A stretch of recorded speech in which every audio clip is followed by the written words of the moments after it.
Hello friends, welcome to Latha vlog. இப்போ மதியம் வந்து தக்காளி தொக்கு தான் பண்ணேன். 2 வெங்காயம், பெரிய வெங்காயம் குட்டி குட்டியாக சாப் பண்ணி வச்சுருக்கேன். ஒரு பெரிய தக்காளி, பழுத்த தக்காளி எடுத்துக்கோங்க. கருவேப்பிலை தாளிக்கிறதுக்கு, கொத்தமல்லி கொஞ்சம் மேலே தூவுறதுக்கு. ஒரு கிளாஸ் சின்ன கப் அளவுக்கு தண்ணி எடுத்து வச்சுருக்கேன். இல்லை ஆஃப் கிளாஸ் தான் ஊற்ற போகிறேன். தனி மிளகாய்த்தூள், குழம்பு மிளகாய்த்தூள், ஒரு பிஞ்ச் வந்து மஞ்சள் எடுத்து வச்சுருக்கேன். ஒரு ஸ்பூன் இஞ்சி பூண்டு பேஸ்ட்டு, அப்புறம் உப்பு தேவைக்கு ஏற்ற மாதிரி போட்டுக்கோங்க.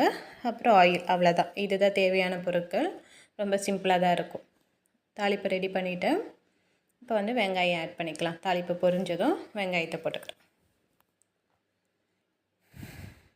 பாருங்க, வெங்காயம் வதங்கிறதுக்கு கொஞ்சம் சால்ட் ஆட் பண்ணிக்கிறேன்.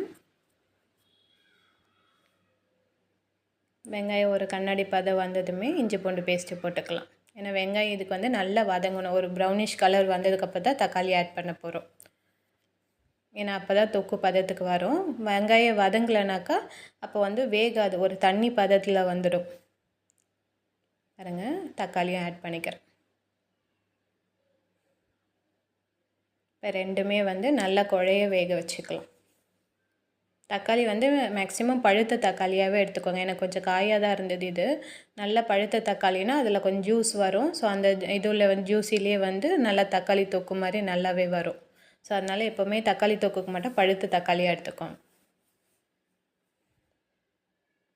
நல்லா வதக்கி விட்டுக்கிறேன். இப்போ நல்லா வதங்கினதுக்கப்புறம் மசாலா பொடி ஆட் பண்ணிக்கிறேன். மசாலா போட்டதும் தண்ணி ஊற்றாதீங்க. ஒரு நிமிஷம் வரைக்கும் அந்த எண்ணெயிலே கொஞ்சம் நேரம் வதங்கட்டும். அதுக்கப்புறம் தான் தண்ணி ஆட் பண்ணிக்க போகிறேன்.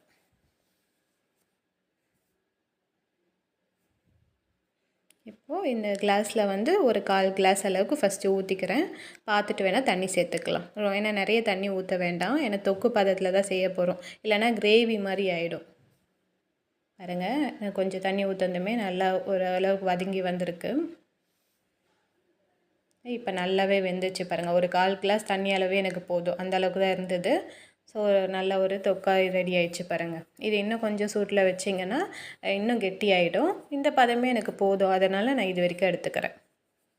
ஸோ இது அப்படியே சாதத்தில் போட்டு அப்படியே சாதமாக கலரி கூட சாப்பிட்லாம். இல்லை தனியாக சைட் டிஷ்ஷாக கூட வச்சு நீங்கள் சாதத்தில் பரட்டி சாப்பிட்டுக்கலாம். ஸோ ரொம்ப நல்லாயிருக்கும். அதேமாதிரி இட்லி, தோசைக்கு கூட நீங்கள் வச்சு சைட் டிஷ்ஷாக சாப்பிட்டுக்கலாம். சரிங்களா? ரொம்ப ஈஸி டிஷ்ஷு தான் இது. பேச்சுலர்ஸு, பிகினர்ஸும் ட்ரை பண்ணலாம். சரிங்களா? செஞ்சு பாருங்கள். இன்றைக்கி மதியம் இது தான். முட்டை இது பண்ணிக்க போகிறேன். அது நான் போடுறேன் உங்களுக்கு. முட்டை ஒரு வேறு மெத்தடில் தான் பண்ண போகிறேன்.